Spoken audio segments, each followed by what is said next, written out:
नमस्कार, जय हिंद दोस्तों। स्वागत है आपका अपने YouTube channel important MCQ by Sandeep में।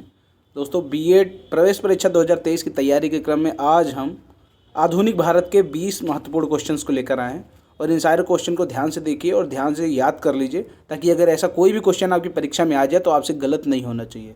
तो चलिए शुरू करते हैं आज का वीडियो को शुरू करने से पहले एक निवेदन, अगर आपने अभी तक चैनल को सब्सक्राइब नहीं किया तो चैनल को सब्सक्राइब करके घंटे का निशान जरूर दबा लीजिए ताकि ऐसे ही वीडियो आपको लगातार मिलते रहे। तो यहाँ पर जो पहला क्वेश्चन आपके सामने दे रखा है, भारत में आंग्ल फ्रेंच शत्रुता में निम्नलिखित में से कौन सी लड़ाई निर्णायक सिद्ध हुई। तो यहाँ पर 4 लड़ाइयों के नाम दे रखे हैं: वंडीवास का युद्ध, असाई की लड़ाई, चिलियावाला की लड़ाई या फिर सेरिंगटम की लड़ाई। तो यहाँ पर जो आंग्ल और फ्रेंच, जो इंग्लिश लोग थे, ब्रिटिश लोग थे और जो फ्रेंच लोग थे, उनमें से जो लड़ाइयाँ हुई उनमें से निर्णायक कौन सी साबित हुई, वो थी वंडीवास का युद्ध। वंडीवास का युद्ध आंग्ल फ्रेंच शत्रुता में निर्णायक सिद्ध हुई। नेक्स्ट क्वेश्चन की बात करें तो नेक्स्ट क्वेश्चन है, करो या मरो का प्रसिद्ध नारा किसने दिया था। बहुत ही मशहूर नारा है, सबको मालूम है। इसका आंसर क्या होगा, अगर आपको आता है तो नीचे कमेंट में बता दीजिए। करो या मरो का प्रसिद्ध नारा किसने दिया था। तो ये दिया था महात्मा गांधी ने। दोस्तों, यहाँ पर महात्मा गांधी से रिलेटेड एक क्वेश्चन मैं आप लोगों के लिए छोड़ रहा हूँ, उसका आंसर नीचे कमेंट में बताइए कि महात्मा गांधी दक्षिण अफ्रीका से लौटकर कब आए थे। ये आपको बताना है, महात्मा गांधी दक्षिण अफ्रीका से लौटकर कब आए थे, वो सन नीचे कमेंट में बताइए। नेक्स्ट क्वेश्चन पर आते हैं। अगला क्वेश्चन है, अंग्रेजों ने भारत में अपनी पहली फैक्ट्री कहाँ स्थापित करी थी। बम्बई, सूरत, सुतनती या फिर मद्रास। तो अंग्रेजों ने भारत में अपनी पहली फैक्ट्री सूरत में स्थापित करी थी। नेक्स्ट क्वेश्चन पर आते हैं, निम्नलिखित में से किस वर्ष में 26 जनवरी का दिन स्वतंत्रता दिवस के रूप में मनाया गया था। अब जैसे आपको मालूम है, स्वतंत्रता दिवस हम लोग मनाते हैं 15 अगस्त को, लेकिन 26 जनवरी को आज़ादी के पहले स्वतंत्रता दिवस मनाया गया था। वो सन कौन सा था, 1930, 1929, 1942 या फिर 1946। तो वो सन था 1930। 26 जनवरी 1930 को स्वतंत्रता दिवस के रूप में मनाया गया था। नेक्स्ट क्वेश्चन है, बंगाल में राजस्व की इस्तेमारी बंदोबस्त यानी स्थायी बंदोबस्त किसने लागू किया था। तो यहाँ पर आपके सामने ऑप्शन है, William Bentinck, Lord Curzon, Lord Dalhousie, Lord Cornwallis. जब भी स्थायी बंदोबस्त की बात आएगी तो यहाँ पर आंसर होगा लॉर्ड कॉर्नवालिस। याद रहेगा, बंगाल में राजस्व का स्थायी बंदोबस्त किसने लागू किया था, लॉर्ड कॉर्नवालिस ने। नेक्स्ट क्वेश्चन पर आते हैं, यह किसने कहा, इस समय मध्य रात्रि होते ही जब संसार सो रहा है, भारत जीवन तथा स्वतंत्रता के लिए जाग उठा है। सुभाष चंद्र बोस, महात्मा गांधी, जवाहरलाल नेहरू, राजगोपालाचारी।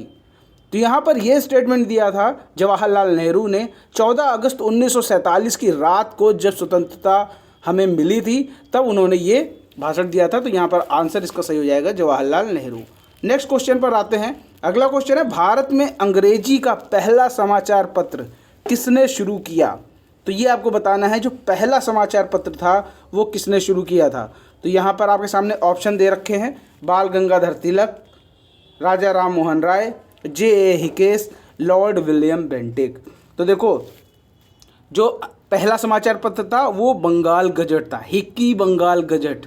और ये कब आया था, 1779 में आया था। इसको स्टार्ट करने वाले कौन थे, हिकेस, जे.ए. हिकेस, जेम्स ए. हिकेस। का सही आंसर हो जाएगा ऑप्शन नंबर सी।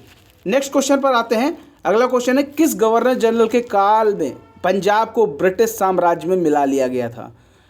Lord Bentinck, Lord Dalhousie, Lord Cornwallis और लॉर्ड कैनिंग। तो ये तो आपको मालूम है कि जो अंग्रेज़ों की नीति थी कि जहाँ पर अगर कोई उत्तराधिकारी नहीं होगा तो उस राज्य को पंजाब अपने में मिला लेता था, या फिर कहीं पर किसी राज्य पर आक्रमण करके उसको अपने में मिला लेता था।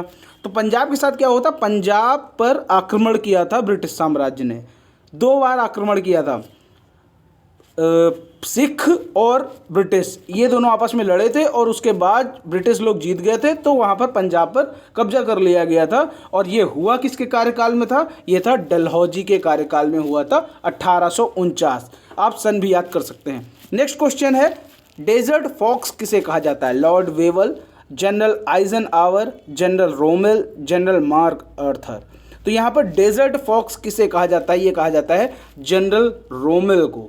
नेक्स्ट क्वेश्चन है, निम्नलिखित संधियों को काल क्रमानुसार रखिए। अब यहाँ पर 4 आपके सामने संधियाँ हैं और नीचे आपके सामने ऑप्शन दे रखे हैं, तो ऑप्शन को हम हटाते हैं किनारे। अब आपको हम सीधा सीधा ये बताते हैं कि ये कौन सी संधि कब हुई थी, ये आपको पता होना ज़रूरी है। तो यहाँ पर आपको बता देते हैं, अमृतसर की जो संधि है, अमृतसर की संधि वो हुई थी 1846 में। आप चाहे तो कॉपी में कहीं नोट भी कर सकते हैं। अमृतसर की संधि हुई 1846 में। बसीन की संधि हुई 1802 में। श्रीरंगपट्टम की संधि हुई 1792 में और सालबाई की संधि हुई 1782 में। तो यानी सालबाई की संधि सबसे पहले हुई, श्रीरंगपट्टम उसके बाद, बसीन उसके बाद और अमृतसर एकदम लास्ट में।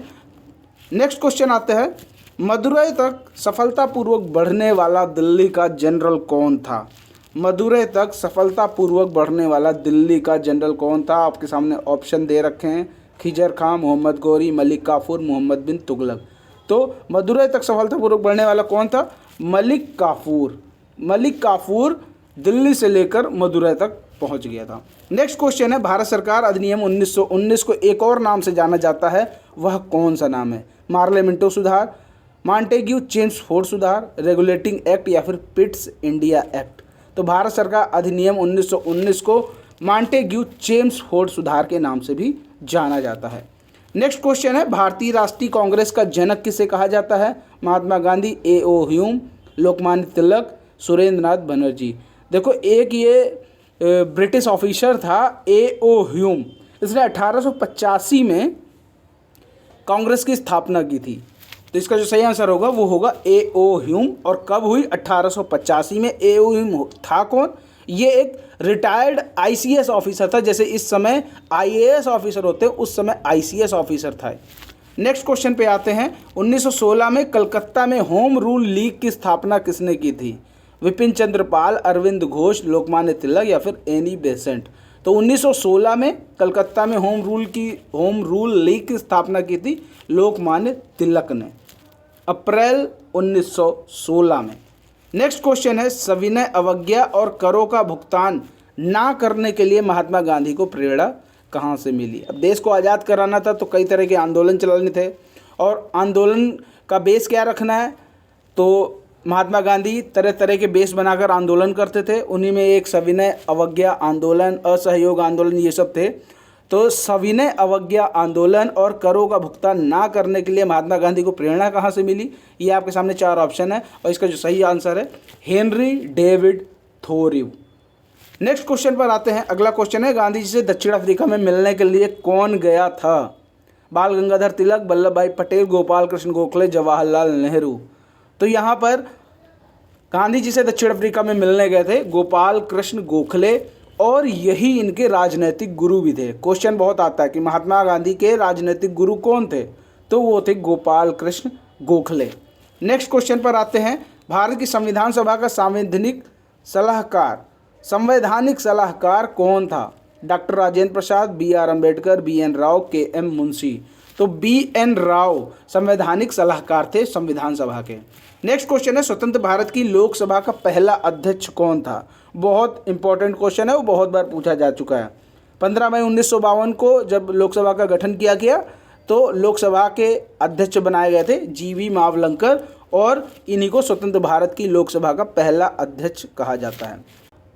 कैबिनेट मिशन भारत में किस वर्ष आया था? 1946, 1945, 1942, 1940।